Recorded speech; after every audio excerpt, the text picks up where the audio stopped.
So a typical day would be breakfast at home with everybody there, and then Father would sit in his marvelous sun porch that we had and watch the birds.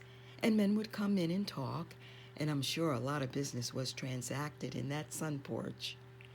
And then we children, probably at that point, would go down to the beach. The people were very interested in games on the beach and athletics. And whenever a lot of children came, we always had all kinds of games on the beach.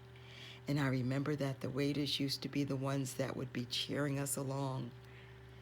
And I can still see Mother in her long dress playing tennis.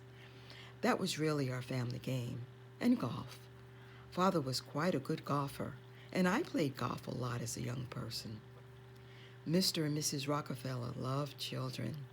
They were the first people, I think, who had tricycles made for adults.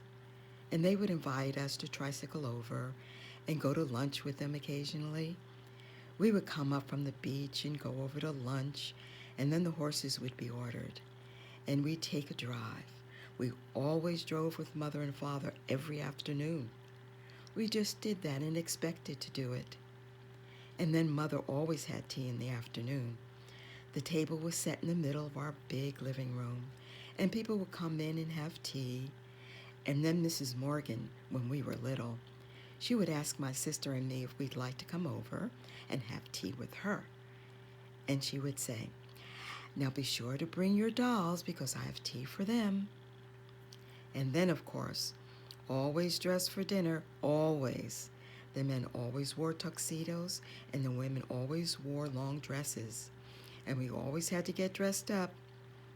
And I can remember one thing that always amuses me as I look back now is that our dresses would be laid out and the clean petticoat that had been pressed, so that we'd be sure to be looking nice.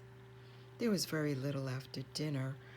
Maybe sometimes they'd get together and play cards, or sometimes they'd have music, but it was very simple. So I would say that was sort of a typical day for our family.